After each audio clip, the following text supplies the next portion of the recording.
Mengatakan istinja ini merupakan bagian daripada syariat Rasulullah sallallahu alaihi wasallam.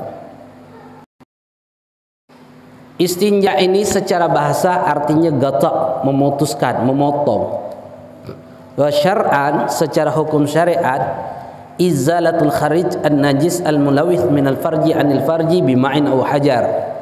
Istinja itu adalah menghilangkan sesuatu yang najis, yang ngotori, yang keluar dari kemaluan, yang diceboi juga kemaluan, dengan menggunakan air atau batu.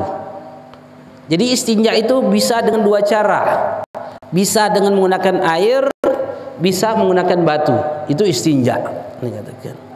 Jadi bebas, boleh kita menggunakan air, boleh kita menggunakan batu juga boleh, tidak ada bedanya. Tapi yang paling afdal kata ulama, istinja itu gabungkan al-jam'u bainal ma' wal hajar.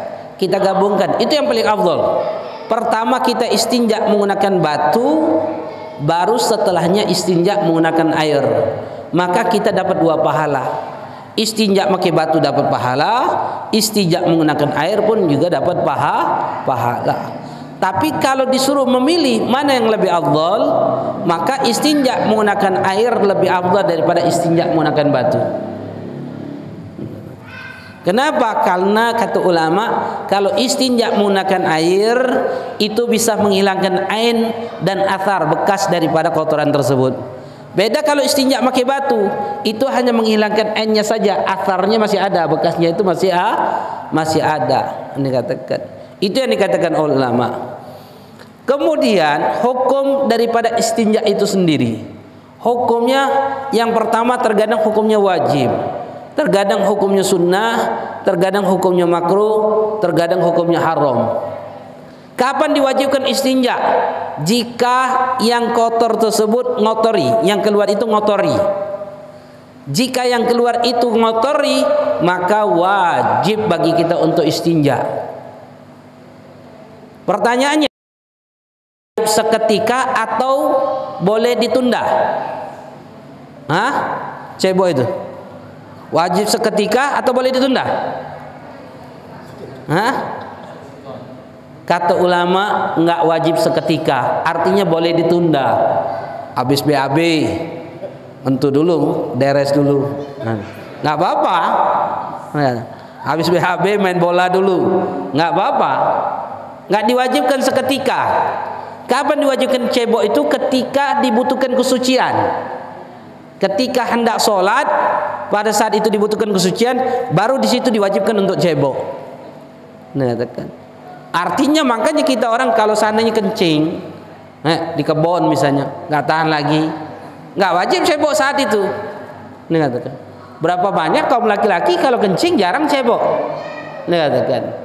Makanya tidak wajib seketika kata ulama. Begitu juga BAB tidak wajib seketika, kecuali kata ulama ngotori.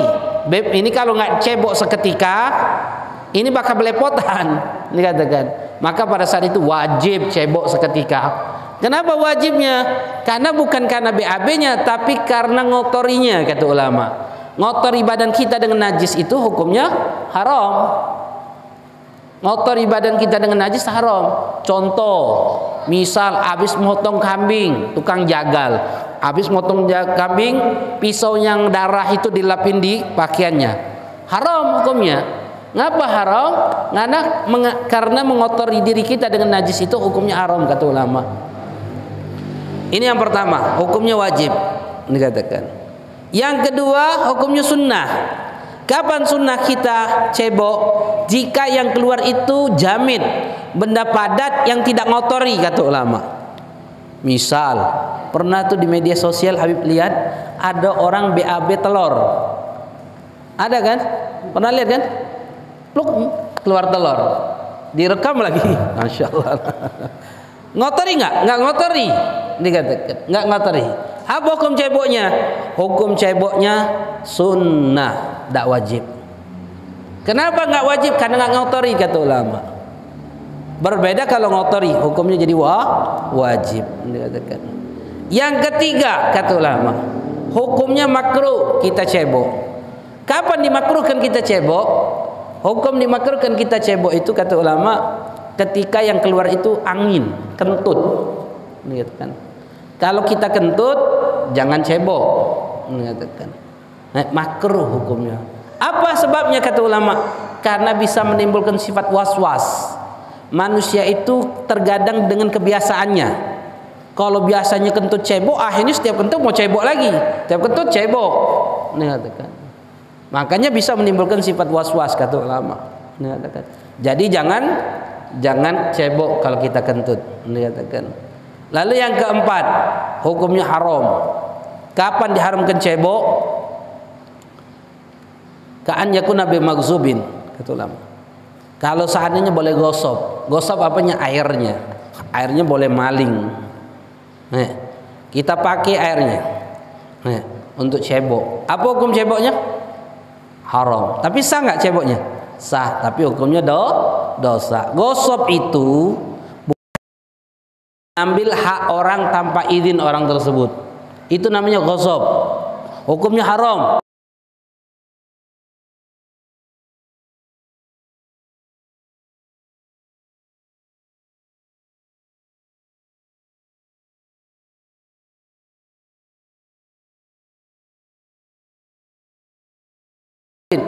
Pas teman kita masuk, kita mau wudhu pakai sendal kita kan takut basah, nggak enak sendal kulit dibasahin. Akhirat tuh kita pakai sendal teman, sendal orang. Lihat ada sendal basah kita pakai. Apa punya siapa? Kita pakai untuk wudhu. Apa hukumnya? Haram. Itu namanya gosok. Hati-hati memakai hak orang lain tanpa izin orang tersebut. Itu namanya gosok. Dan hukumnya adalah haram. Hal sepele tapi haram hukumnya. Habib kan nggak maling, Habib kan nanti dibalikin. Walaupun dibalikin, kalau nggak dibalikin namanya maling, dikatakan. Kalau dibalikin namanya gosok dan hukumnya haram. Makanya hati-hati, hal-hal sepele tapi terkadang itu dampaknya hukumnya haram nantinya. Makanya kalau seandainya pakai ada sendal orang lain jangan dipakai, dikatakan. Begitu juga kalau kita kehilangan majlis, hadir sholat Jumat pakai sendal, tahu pulang nggak ada lagi sendal kita. Lihat ada sendal sepasang kita pakai saja main, punya orang lain. Apa hukumnya? Haram itu. Biarin. Begitu juga kalau sendal kita hilang satunya hilang, apa yang harus kita lakukan? Jangan dibawa pulang satunya. Apa yang harus dilakukan? Biarin, letakin di situ aja satunya, sedekahin. Nanti kalau ketemu lagi sendal kita bisa bermanfaat. Dikatakan. Kalau seandainya kita bawa pulang satunya, pasti otomatis yang satu itu nggak akan bermanfaat. Dikatakan. Biarin aja, tinggalin saja, sedekahin. Mudah-mudahan ketemu yang satunya lagi bisa bermanfaat. Intinya seperti itu. Dikatakan. Nah, gosok, mengambil air orang lain tanpa izin, kita gunakan untuk cebok, hukumnya jadi haram. Mengatakan sah nggak ceboknya? Sah ceboknya, tapi hukumnya dosa. Mengatakan. Sekarang yang akan kita bahas ini adalah istinja dengan menggunakan batu. Kalau dalam kitab fikih biasanya disebut dengan istijmar. Istinja dengan batu. Kalau istinja itu istinja dengan air. Tapi terkadang juga sebagian kitab lain mengatakan istinja semua, baik itu menggunakan air ataupun menggunakan batu, dikatakan. Biasanya sebagian lagi mengucapkan istijmar, istinja dengan menggunakan batu, dikatakan. Nah, yang akan kita bahas ini istinja menggunakan batu, dikatakan. Jika kita hendak melakukan istinja dengan menggunakan batu, ada syaratnya.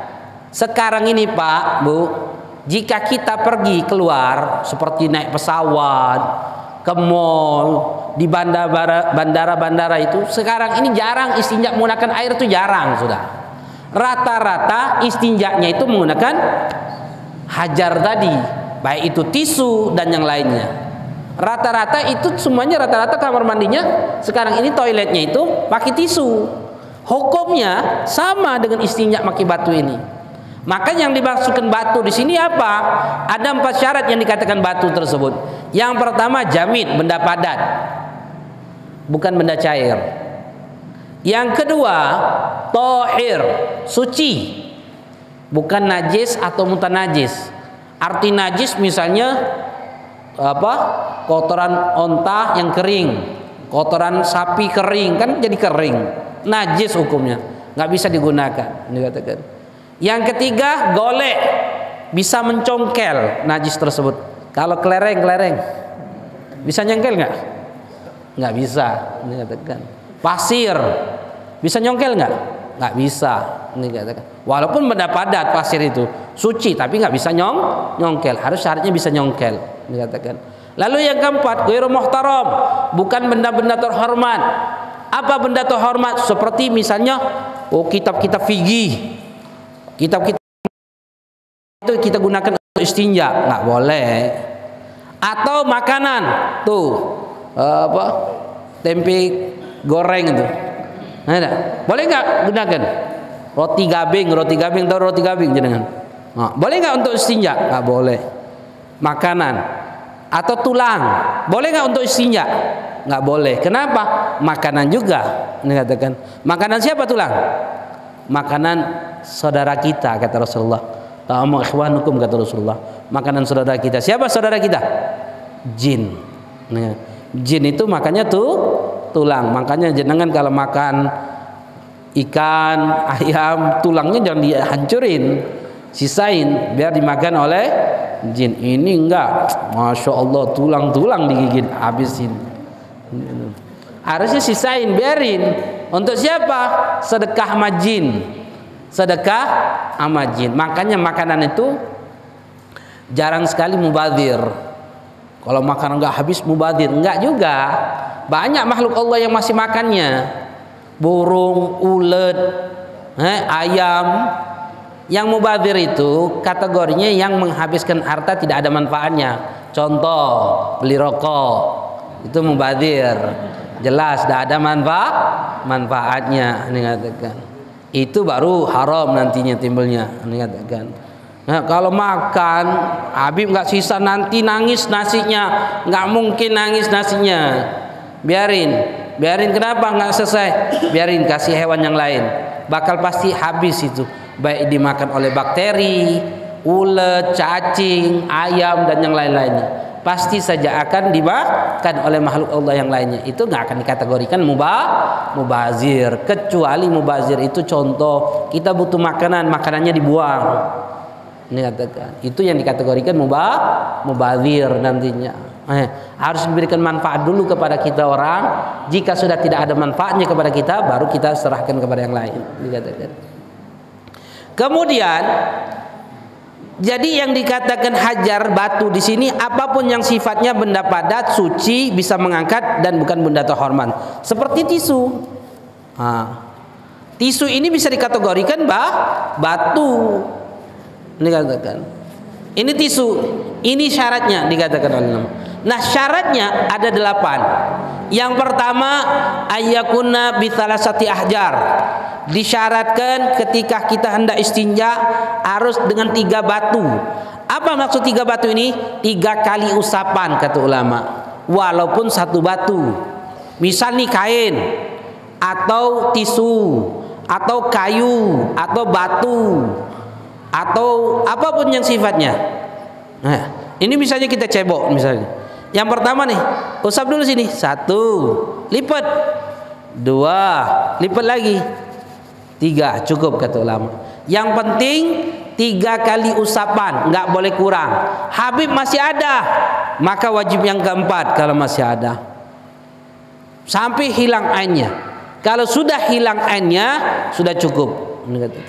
Yang penting 3 kali usapan kata ulama. Ini yang pertama, ini katakan. Walaupun 1 batu, misalnya batunya gede. Oh, batu yang ini. Ini 1, di sini 1, di sini lagi 1. Boleh nggak? Boleh, nggak apa-apa, nggak ada masalah. Yang penting 3 kali usapan, nggak boleh kurang. Habib sekali usapan sudah bersih, tetap harus 2 dan 3. Karena paling sedikit harus 3 kali usapan, nggak boleh kurang kata ulama. Itu yang pertama. Kemudian yang kedua, di dalam syarat sahih istinja tersebut, anyun gia mahal, tempat yang kena kotoran tersebut yaitu kemaluan, itu harus bersih daripada najis tersebut. Apa tempat tersebut? Safha, hasyafah, zahir farjil mar'ah. Safha yaitu dikatakan oleh ulama anus. Yang kedua hasyafah, kepala zakar. Yang ketiga farjil mar'ah, farjinya perempuan, kata ulama. Itu harus suci daripada najis. Jangan sampai di tempat tersebut masih ada sisa ainnya.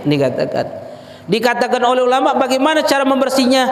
Sampai kapan batasannya? Bihaitsu la yabqa illa athar la yuzil ila ma. Kata ulama, sekiranya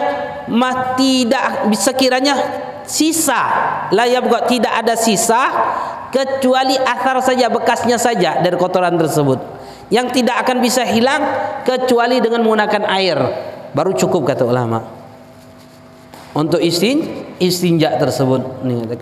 Yang penting harus dibersihkan. Makanya kata ulama, jika masih ada ainnya, sudah cucian usapan yang ketiga, apa yang harus dilakukan? Usap lagi yang keempat,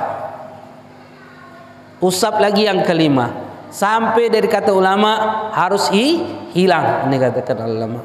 Kemudian kalau sudah 4 kali, maka sunnah diganjilkan jadikan 5 kali. Karena Rasulullah SAW mengatakan, idza istajmar ahadukum falyastajmar witran. Jika istinja dengan menggunakan hajar kalian, salah satu di antara kalian, makalah istinjalah dengan batu tersebut sebanyak witran, ganjil. Ini katakan. Bahkan ada ulama mengatakan hukumnya wajib untuk ganjil. Ini katakan. Tapi mayoritas pendapat mengatakan hukumnya sunnah untuk ganjil. Ini katakan. Kemudian yang ketiga, wa an la yajifan najis. Najisnya enggak boleh kering. Kering yang bagaimana? Yang enggak bisa dicongkel dengan menggunakan tisu ataupun batu. Misal nempel sudah, enggak bisa dicongkel lagi menggunakan tisu atau batu. Kalau enggak bisa digunakan tisu sama batu, maka syaratnya harus menggunakan air, kata ulama. Enggak bisa lagi menggunakan batu. Kenapa? Karena kering sudah, enggak bisa dicongkel lagi, sudah nempel sudah kotoran itu. Dikatakan ulama. Kemudian yang keempat, wala yantagil, tidak boleh najis itu berpindah dari tempat keluarnya.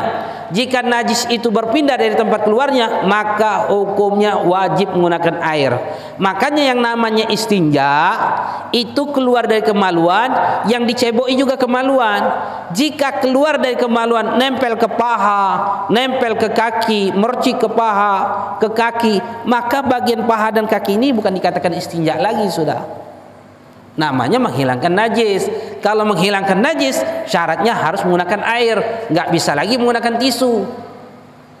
Makanya kita harus pelan-pelan, jangan sampai kotoran itu kemana-mana, nggak boleh berpindah. Jika sampai berpindah ke tempat selain daripada kemaluan itu, maka wajib untuk menghilangkannya dengan cara menggunakan air. Lalu yang kelima, wa an la yatra alai akhar. Ini katakan, enggak boleh najis itu bertemu dengan suatu najis yang lain selain jenisnya. Contoh kata ulama, kalau seandainya lagi BAB atau lagi kencing saja, ketika kita lagi kencing kemudian kena debu atau kena tanah atau kena najis yang lain di kemaluan kita, maka wajib menggunakan air, nggak bisa lagi cebok menggunakan tisu. Kenapa? Ketika debu itu nempel di kemaluan kita, pasir nempel di kemaluan kita, otomatis itu kotorannya sudah najis. Kotoran kita itu terkena najis bukan karena najisnya, tapi karena batunya sudah. Makanya kata ulama, kalau sudah kena sesuatu yang lain, wajib menggunakan air, nggak bisa lagi menggunakan tisu. Kenapa? Karena tidak dinamakan lagi istinja. Mengatakan karena ada jenis barang jenis najis yang lain. Ini katakan. Kemudian syarat berikutnya, wala yujawiz safha wa hasyafah, kata ulama. Yang keenam, tidak boleh melewati batasan tempat keluarnya najis tersebut. bagian laki-laki kepala zakar, nggak boleh melewatin kepala zakar. Kalau mengalir melewatin kepala zakar, hukumnya wajib menggunakan air. Syafha anus kata ulama, jika melewatin batasan anus maka wajib menggunakan air. Kemudian farji dohir, farji mar'ah, kalau melewatin dohir daripada farji perempuan maka wajib menggunakan air. Kenapa? Karena syaratnya nggak boleh melewatin batasan daripada zakar atau kemaluan kita orang, dikatakan tempat di mana keluarnya kotoran tersebut, dikatakan. Lalu yang ketujuh dikatakan wala yusibuhma, nggak boleh terkena air. Kalau kita mau istinja menggunakan batu, nggak boleh terkena air. Artinya, pakai tisunya juga harus tisu kering. Habib, saya istinja pakai tisu basah, bagaimana? Najis semuanya. Karena syaratnya nggak boleh kena basah, nggak boleh kena air. Jadi kalau mau tisu basah, najis semua. Biasanya kalau kita cebokin anak kecil, bayi, itu suka pakai tisu basah nyeboinya, ini katakan. Itu semuanya najis semua. Kalau kita menggunakan tisu basah, otomatis harus dialirkan air nantinya. Nggak bisa lagi sudah. Kenapa? Karena menggunakan air. Atau lagi kalau BAB kita, ketika kita BAB, kotoran jatuh, terus percikan air nempel lagi ke paha kita orang. Itu najis sudah. Wajib menggunakan air yang seperti itu. Lalu yang terakhir, antakuna ahjarut thahirah. Batu yang digunakan itu, istinja itu harus dalam keadaan suci, nggak boleh najis, nggak boleh mutanajis atau bekas. Habis bekas gimana? Kalau dicuci, dikeringin, boleh nggak digunakan lagi? Oh boleh, tapi kalau bekas nggak boleh digunakan lagi. Ini katakan karena mustakmal, karena hukumnya mutanajis. Beda. Di sini tempat kita orang jarang istinja menggunakan batu, ini jarang. Tapi kalau di negeri Hadramut, di Yaman, di kota Tarim, jika kita masuk ke kamar mandi kota Tarim itu, kamar mandi umumnya, WC umum di sana, seperti di masjid-masjid, itu di dalam kamar mandi suka ada sangke. Tahu sangke? Tahu kan sangke? Kantong. Tapi yang terbuat dari anyaman. Ada kan sangke itu? Yang terbuat dari anyaman? Ditaruh di situ di atas, ini katakan. Itu orang Tarim kalau dia mau cebok ngambil batu dari luar. Kalau dia mau BAB, mau kencing, dia ngambil batu dari luar. Kemudian apa yang dia lakukan? Dia BAB, dia gunakan batu tersebut. Setelah menggunakan batu tersebut, baru dia cebok menggunakan air. Biasanya batunya dicuci, biasanya. Lalu batu itu dibuang mana? Dibuang di sangke, dibuang di kantong tersebut. Ini katakan. Habib punya teman lagi majelis, dia ngomong sama guru Habib Alwi. Habib Alwi katanya, orang Tarim ini masya Allah. Oh iya kata Habib. Kenapa? Ini kata, iya, saya masuk ke kamar mandi orang Tarim, kamar mandi WC umum itu disediain batu untuk istinja maki batu. Untuk cebok maki batu itu sudah disediain di kantong-kantongnya. Terus kata Habib Alwi, terus iya, kalau saya masuk ke kamar mandi itu kan ada sangke. Sangke itu pas saya lihat isinya batu istinja. Jadi kalau saya mau ke kamar mandi, saya ngambil batu itu, saya istinja katanya. Astagfirullahaladzim kata Habib Alwi. Itu mustakmal, itu bekas. Orang Tarim itu ngambil batu dari luar, dia istinja pakai batu tersebut. Batu itu setelah istinja dilemparin di kantong itu, nanti dibuang. Ini katakan, kamu mengambil bekas istinja orang lain. Terdiam dia. Lucu pada saat itu.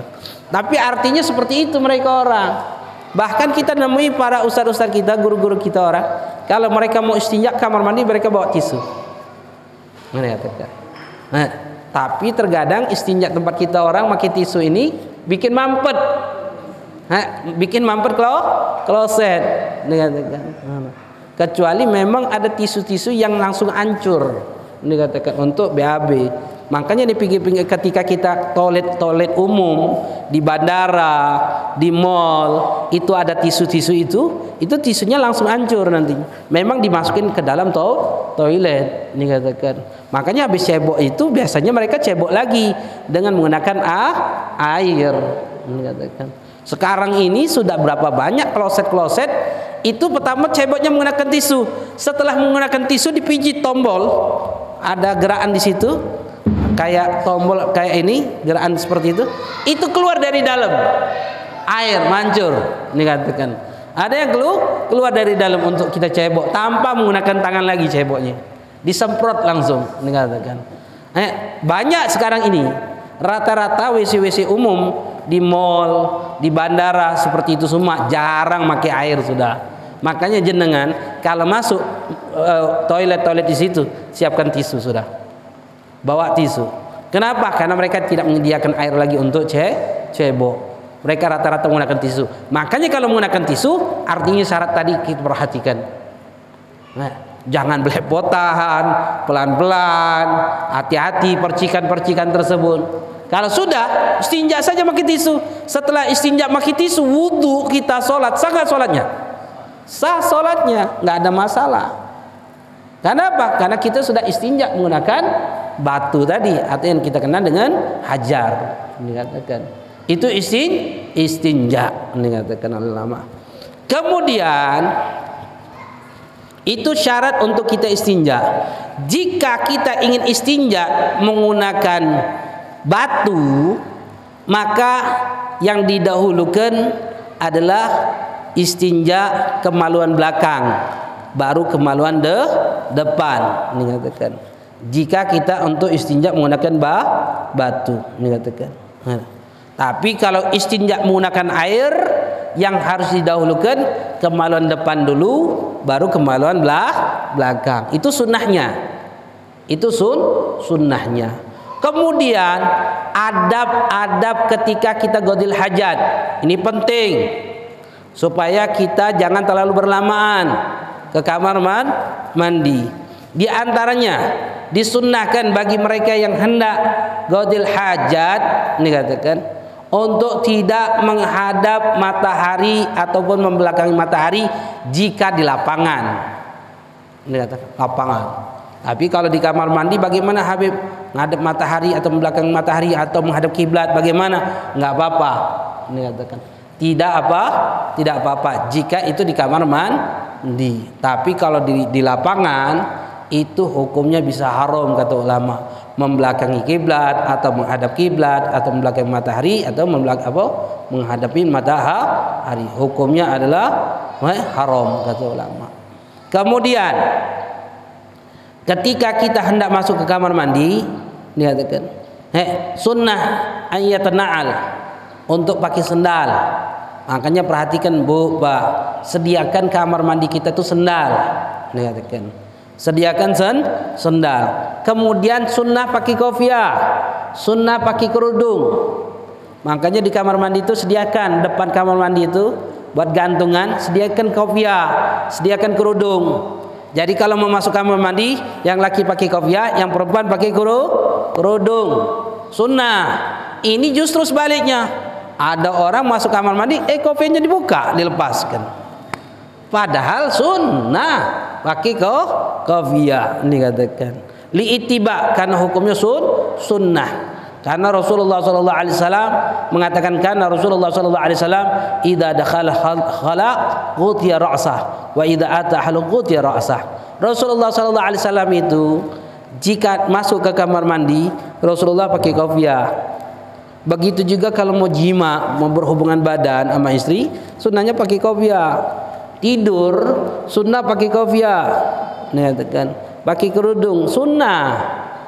Sunnah. Jadi setiap keadaan sunnah pakai kopiah. Ini katakan sunnah. Ini katakan. Karena Rasulullah sallallahu alaihi wasallam menutup kepalanya. Ini katakan. Kemudian juga Sayyidina Abu Bakar Siddiq radhiyallahu anhu, beliau katakan, ya ayyuhan nas fa inni la zalat idza ataitu qala uqti ra'si istihya'an min rabbi. Sayyidina Abu Bakar mengatakan, ya ayyuhan nas, wahai manusia, tidak pernah terlepas daripada diriku jika aku masuk ke kamar mandi, aku akan selalu menutup kepalaku istihya'an min rabbi, karena aku malu kepada Tuhanku. Ini katakan. Kemudian pakai sendal. Di antara hikmah pakai sendal itu supaya apa? Wiqayat minat talaqqa binajasah, untuk menjaga kaki kita terkena najis. Bahkan dalam riwayat disebutkan bahwasanya jika terjadi sesuatu kepada kita, jangan salahkan orang lain kecuali salahkanlah diri kita sendiri. Tutup kepala dan pakai sendal. Makanya sunnah pakai sendal. Kemudian ketika kita masuk ke kamar mandi, adabnya baca doa. Ini katakan, apa doanya? Minta perlindungan kepada Allah. Bismillahi Allahumma inni a'udzubika minal khubuthi wal khaba'is. Ini katakan sunnah. Makanya kata ulama, kenapa kita minta perlindungan daripada setan, laki-laki dan perempuan ketika masuk kamar mandi? Karena itu baitul khala. Apa arti baitul khala? Kamar mandi. Dalam bahasa Arab kamar mandi itu dinamakan baitul khala, rumahnya khala. Apa khala? Nama jin, nama syaitan. Ini katakan. Jadi ketika kita masuk ke kamar mandi, artinya kita ini masuk ke rumah syaitan. Jadi kalau masuk ke rumah syaitan jangan berlama-lama. Ini ndak masuk ke rumah syaitan, ke rumah jin, bawa HP. Ada lagi yang bapak-bapak, coba kalau tanpa rokok disedot, mau nggak? Jorok. Ini ndak. Na'udzubillah. Kenapa? Karena kita baitul khala. Bahkan sunnah sebelum kita ke kamar mandi kita minta perlindungan kepada Allah karena gangguan syaitan. Kenapa? Karena kita akan masuk ke tempat dia. Makanya jangan berlama-lama ketika itu. Makanya ada orang kamar mandi, masya Allah, ada TV-nya, ada bathtubnya, ada tempat tidurnya. Ada kamar mandi yang seperti itu. Ini katakan. Tidak ada manfaatnya yang seperti itu. Ini katakan. Kenapa? Karena kita masuk ke rumah syaitan. Bahkan disunahkan bagi kita untuk minta perlindungan dari gangguan syaitan tersebut. Artinya jika kita masuk kamar mandi, jangan lupa kita masuk rumah syaitan, jangan berlama-lama di kamar mandi. Ini katakan. Kemudian sunnah kalau kita masuk ke kamar mandi, setelah kita doa, kita qadil hajat, baik itu kita BAK, BAB, buang air kecil, buang air besar, disunnahkan kita untuk apa? Tafakkur, berfikir akan apa nikmat yang Allah berikan kepada kita. Lihat kue yang kita makan, tempe yang kita makan, itu gak bakal keluar lagi. Bakal keluar lagi itu. Ketika keluar itu tafakur, berpikir akan nikmat yang Allah berikan kepada kita. Makanya setelah kita qadil hajat, disunnahkan ketika kita cebok baca doa. Apa doanya? Apa doanya? Ghufranaka, ghufranaka, ghufranaka, Allahumma tahhir qalbi minan nifaq wa hasin farji minal fawahish. Ya Allah ampun dosaku, ya Allah ampun dosaku, ya Allah ampun dosaku. Kenapa minta ampun sedangkan kita qadil hajat, kata ulama? Karena kita pada saat di kamar mandi kita tercegah untuk apa? Untuk beribadah kepada Allah. Menghabiskan waktu kita untuk tidak bisa ibadah kepada Allah. Makanya kita minta ampun. Lalu apa? Minta doa. Allahumma tahhir qalbi minan nifaq. Ya Allah, jauhkan hatiku daripada sifat kemunafikan. Munafik dari apa? Setiap nikmat yang Allah berikan kepada kita, kita tidak pernah balas nikmat itu dengan rasa syukur kepada Allah. Wa hasin farji minal fawahis, dan jaga kemaluanku daripada keburukan. Kenapa? Tanah kemaluan kita ini adalah tempat keluarnya kotoran. Minta perlindungan sama Allah. Apa doa setelah kita keluar dari kamar mandi? Apa doanya? Alhamdulillahilladzi adhaba anil adha wa afani. Puji syukur kepada Allah yang telah apa? Yang telah menghilangkan penyakit dalam diriku dan memberikan kesehatan kepadaku. Masya Allah. Ngerasa nggak kita kalau seandainya kita nggak bisa qadil hajat, nggak bisa BAB? Habib berapa orang pernah ketemu? 2 orang. Yang satu sudah meninggal dunia, yang satu masih ada, mudah-mudahan panjang umur. Duduk majlis, dia hampir 3 bulan nggak hadir majlis. Habib bilang, kemana Pak? Nggak hadir lagi. Iya Habib, doakan saya nih. Saya ini sakit. Ini katakan. Sakit apa? Sampai nggak hadir majlis. Ini katakan. Iya Habib, dibukanya bajunya. Pas dibuka bajunya, di sininya itu ususnya keluar. Ternyata kena kanker usus dia. Jadi ususnya itu dibungkus dengan plastik warna putih bening. Jadi kotoran itu keluar dari situ nantinya.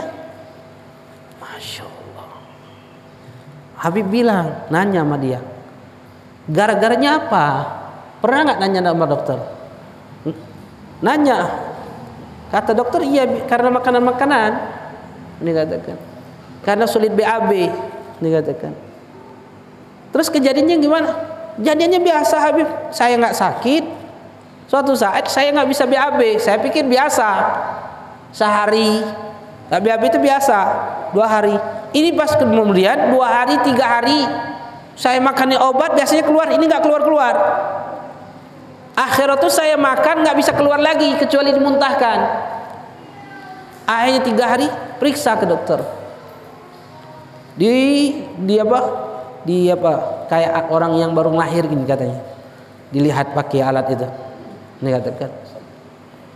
Kemudian ternyata apa kata dokter? Besok harus dioperasi. Cuman jangka waktu seminggu saja.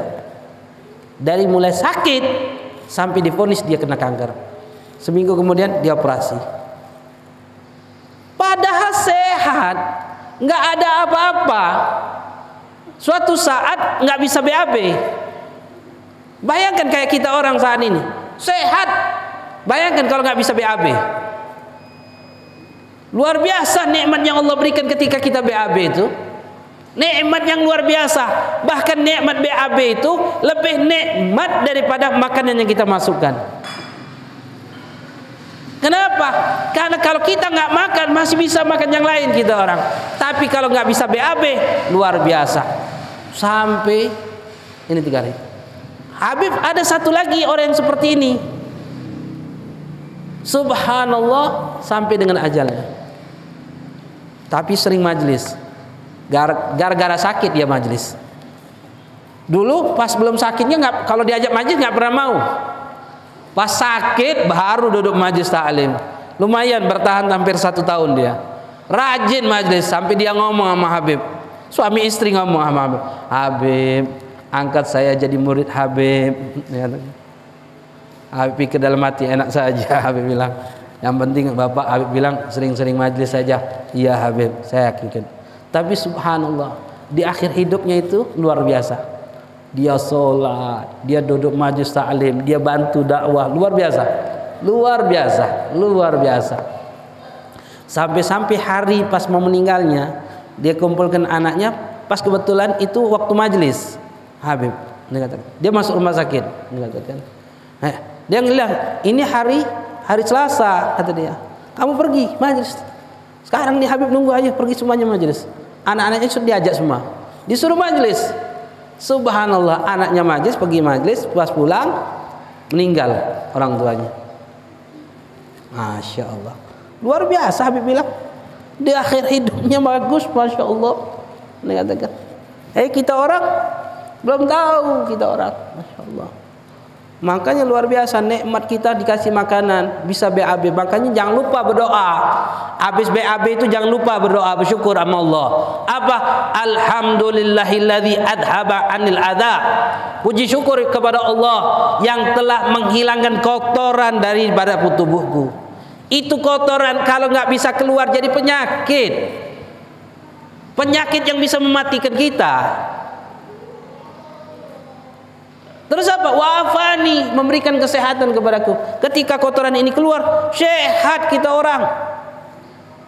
Masya Allah. Makanya sunnah, kalau masuk ke kamar mandi fikirkan nikmat yang Allah kita yang diberikan kepada kita. Nikmat makan, nikmat minum. Setelah keluar itu nikmat, keluar itu kotoran, tafakur, ya Allah, alhamdulillah, kau keluarkan ini makanan, kau keluarkan kotoran. Nikmat saja, bayangkan makanan yang kita makan, itu vitaminnya nempel, jadi kekuatan buat tubuh kita. Ampasnya, kotorannya yang tidak bermanfaat lagi, itu dibuang oleh Allah. Nikmat yang bagaimana lagi yang Allah berikan kepada kita? Kita tidak berpikir. Makanya kalau ke kamar mandi bersyukur kepada Allah. Jangan lama-lama. Karena orang yang selalu kamar mandi lama-lama bakal banyak menimbulkan penyakit. Pertama, penyakit apa? Bisa bikin lupa. Yang kedua, bisa menimbulkan sifat was-was. Yang ketiga, bisa menimbulkan wasir. Yang keempat, bisa menimbulkan penyakit darah dalam perut tubuh kita orang. Kemudian apa? Bisa menyebabkan ketulian kepada kita orang kalau di kamar mandi. Ternyata kalau kita kelama-lamaan di kamar mandi kemudian kita batuk, bersin, itu bisa menyebabkan tuli kita orang. Lihat, semuanya mudarat di kamar mandi. Mudarat itu di kamar mandi. Makanya disunahkan kita jangan berlama-lama di dalam kamar mandi. Secepat-cepatnya kita keluar. Kemudian di antara sunnah-sunnah juga untuk mensiapkan air sebelum kita qadil hajat. Lihat dulu air ada enggak. Kalau mau istinja pakai batu, siapkan dulu batunya ada enggak, dikatakan. Kemudian sunnahnya istinja menggunakan tangan kiri, jangan tangan kanan. Kemudian disunahkan istibro. Istibro itu apa? Mengeluarkan sisa kotoran di dalam kemaluan kita. Dengan cara apa? Berdehem. Untuk mengeluarkan sisa. Bagi laki-laki sunnahnya diurut bagian bawahnya, zakarnya tersebut. Untuk sisanya mengeluarkan kotoran tersebut. Istibro itu hal sepele, tapi menyebabkan ibadah kita tidak diterima di sisi Allah. Berapa banyak kata Rasulullah SAW orang yang diazab di alam kubur karena sebab kencing. Kenapa? Apa bukan sebab dia nggak kencing? Bukan, karena dia nggak bersih, karena dia nggak sesuai dengan syariat dengan cara ceboknya. Akhirnya rentetan ibadah dia nggak diterima oleh Allah Subhanahu Wa Taala. Makanya sunnah bagi kita istibro. Istibro itu banyak cara, berdehem, kemudian injak kaki, kemudian dinater kata ulama, diurut bagian bawahnya, bagian perempuan bagian atasnya supaya mengeluarkan sisa kotoran-kotoran tersebut. Kemudian setelah cebok sunnah kita percikin pakaian kita orang. Supaya apa? Supaya menghilangkan sifat was-was. Karena di kemaluan kita itu ada seton yang suka bikin was-was. Nama setonnya Walhan. Tuh hati-hati ngasih nama anak Walhan. Dipikir keren nama anaknya. Siapa nama anaknya? Walhan. Dipikir keren. Tidak tahu nama seton. Kemudian iktimad, bertumpu kalau kita jongkok, bertumpu sebelah kiri. Bertumpu sebelah kiri, kaki kanan diangkat betis ini. Di seperti ini kan, kaki kanan seperti ini, kaki kiri dijongkok. Jadi agak miring sedikit. Ini ditekan. Ditekan ke perut. Itu sunnahnya. Itu sunnahnya. Ini katakan. Sunnahnya BAB itu jongkok, jangan duduk. Sunnahnya jongkok, jangan duduk. Kalaupun duduk itu dikasih apa? Dikasih kayu untuk supaya diangkat ini kakinya. Jadi ini bisa ngangkat. Kalau kita tempat toiletnya kita jongkok, itu dikasih kayu supaya bisa ngangkat. Dikasih kursi supaya bisa ngangkat. Karena ini sunnahnya. Tujuannya apa? Kalau ini diangkat jongkok ini, itu akan menggampangkan kita qadil hajat. Itu dari segi kedokteran, bahkan sunnah daripada anjuran Rasulullah SAW. Kemudian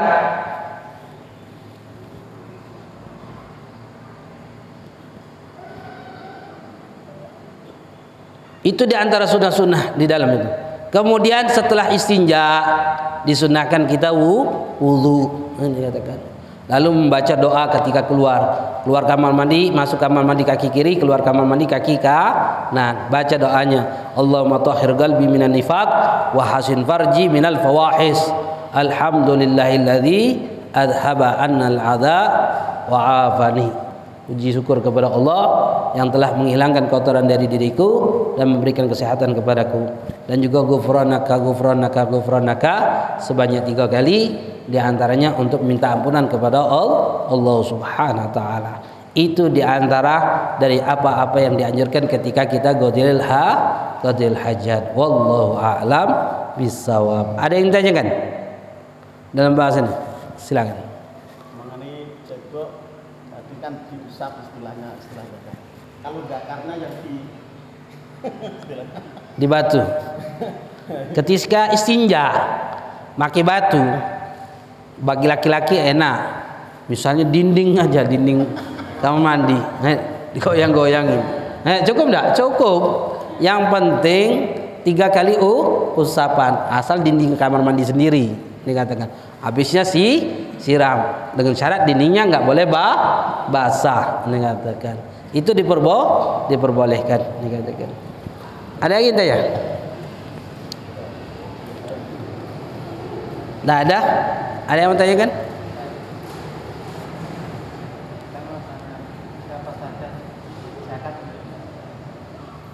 Siapa saja yang wajib kita nafkahi? Seumpama anggota keluarga kita ada yang menjadi seorang mustahik yang berhak jelas. Itu kalau kita mengeluarkan zakat, menjadikan kita nggak sah zakatnya itu siapa saja? Ya. Seperti ini. Siapa yang wajib kita nafkahi? Orang yang diwajibkan kita nafkahi adalah usul wal furu. Orang yang di atas kita atau yang di bawah kita, keturunan kita.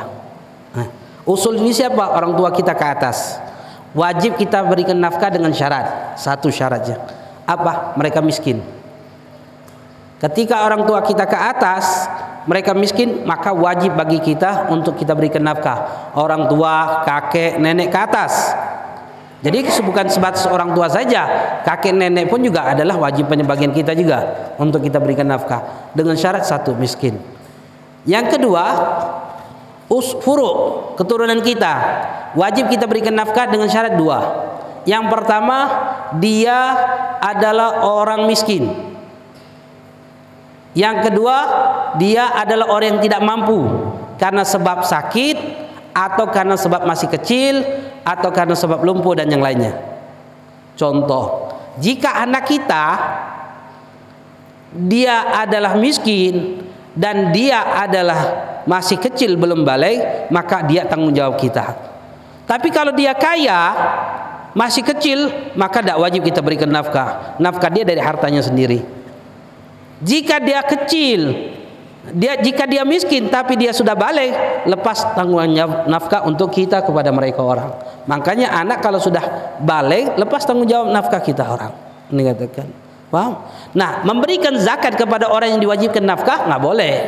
Habib, saya memberikan zakat kepada istri saya, boleh nggak? Nggak boleh. Habib, saya berikan zakat kepada orang tua saya, boleh nggak? Nggak boleh. Habib, saya berikan zakat kepada anak saya, boleh nggak? Nggak boleh. Berbeda kalau sebaliknya, istrinya ngomong, Habib, saya berikan zakat kepada suami saya, boleh nggak? Kalau suaminya adalah orang yang berhak menerima zakat, boleh. Kenapa? Karena istri tidak ada kewajiban memberikan nafkah kepada suami. Misal, istrinya punya kebun, punya penghasilan, suaminya nggak punya kebun, nggak punya penghasilan, nggak mau kerja lagi. Tugasnya, kebiasaannya cuman makan minum bikin anak. Selain itu nggak ada lagi sudah. Anda katakan. Kalau disuruh kerja nggak mau. Miskin ini. Suaminya kaya, istrinya kaya. Ketika mengeluarkan zakat fitrah, Anda katakan, istrinya wajib nggak mengeluarkan zakat fitrah? Nggak wajib. Kenapa? Karena suami yang memberikan nafkah kepada istri dan juga mengeluarkan zakat fitrah. Tapi kata ulama, boleh tidak istrinya mengeluarkan zakat fitrah untuk dirinya sendiri? Boleh kata ulama. Boleh kata ulama. Lalu berikan ke siapa? Orang yang paling mustahik. Siapa yang orang yang paling mustahik? Orang yang paling berhak menerima zakat. Siapa yang paling berhak? Siapa? Suaminya. Bilang sama suamiku, ini ada zakat fitrah untuk kamu. Karena kamu orang yang paling berhak menerima zakat. Suaminya bilang, alhamdulillah kita dapat zakat. Nih wahai istriku, nafkah hari ini aku bisa berikan makan lagi. Boleh nggak? Boleh. Nih katakan, nggak apa-apa karena mereka memang berhak. Paham? Nih katakan. Paman bibi wajib tak kita berikan nafkah? Tidak wajib, dikatakan. Tapi boleh tak kita berikan nafkah? Berikan zakat fitrah? Boleh. Kepada paman, ponakan, itu adalah orang-orang yang berhak. Saudara, boleh, mereka adalah orang yang berhak menerima zakat. Ini dikatakan. Harusnya berikan kepada mereka. Sebetulnya mereka itu kerabat kita. Kalau bisa jangan berikan zakat. Berikan zakat kepada orang lain, karena zakat itu apa? Kotoran manusia. Makanya kata Rasulullah sallallahu alaihi wasallam, la tahillu li Muhammadin wala li ali Muhammad. Dikatakan, li'anna khusahan nas. Tidak dihalalkan bagi Muhammad dan keluarga Muhammad karena itu adalah kotoran manusia, kata Rasulullah. Zakat itu, sedekah itu. Dikatakan, makanya kalau kita mau berikan, jangan berikan kerabat. Harusnya paman, bibian, ponaan, walaupun mereka adalah orang yang tidak diwajibkan nafkah bagi kita orang, tapi dari hak dul garabah, mereka adalah kerabat kita yang berikan nafkah kepada mereka. Berikan zakat kepada orang-orang yang berhak menerima zakat. Jangan sampai mereka menerima zakat. Ini dikatakan. Ada lagi yang tanya?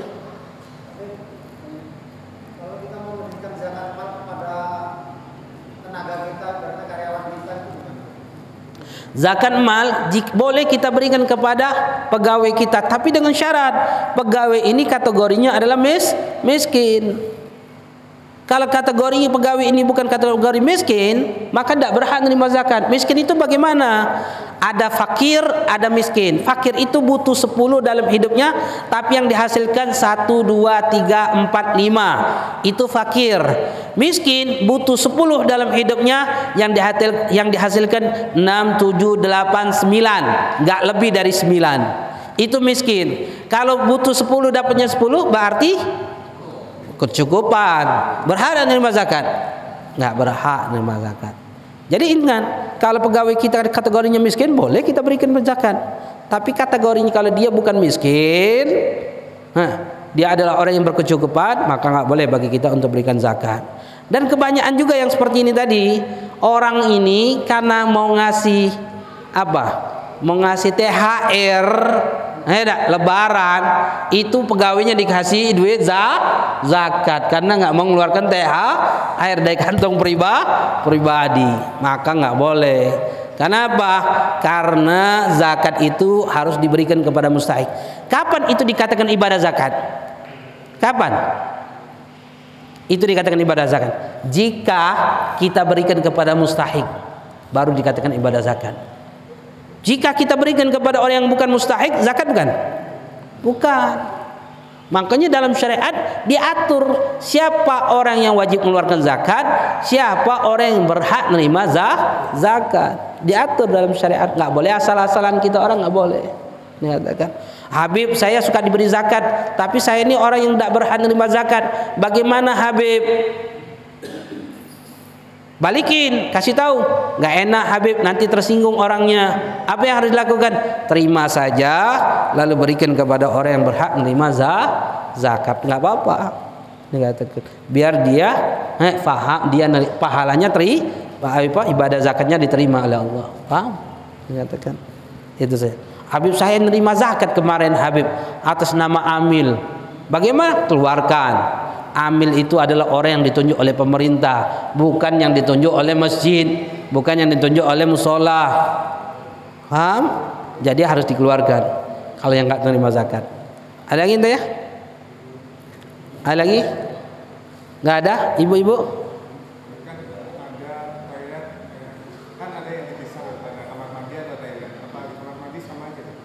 Hammam artinya kamar mandi yang tidak ada toiletnya, itu dianggap mandi biasa, tempat mandi biasa, tidak apa-apa kata ulama. Lebih bagus yang itu tuh dipisah. Qadil hajat itu lebih bagus dipisah. Sekarang ini kayak di sini enak, rumahnya besar-besar, halamannya besar-besar. Kalau di Palembang tipe 36, tahu tipe 36? Arti tipe 36 itu 36 persegi, 6 kali 6. Rumahnya tuh 6 kali 6. Mau kamar mandi gimana? Mau dipisahkan? Kamar satu, dikatakan. Artinya sudah ala kulli hal sudah, dikatakan. Lebih baik kalau memang bisa dipisahkan, dipisahkan. Kalau enggak usah dipisahkan, dikatakan. Sunnah. Ya, di antara kamar mandi, tempat mandi atau tempat qadil hajat. Tapi yang dimaksudkan di sini tadi itu tempat qadil hajat, tempat BAB. Ini katakan BAB atau kencing. Kalau tempat mandi lain lagi, murtasil dikatakan tempat mandi. Ini katakan. Ada lagi yang tanya? Tidak ada. Wallahu a'lam bissawab. Mudah-mudahan Allah Subhanahu wa taala berikan keberkahan dalam majlis kita, nambahkan ilmu kita, dijauhkan dari segala perkara yang menyebabkan kita jauh dari Allah, dan juga kita mintakan kepada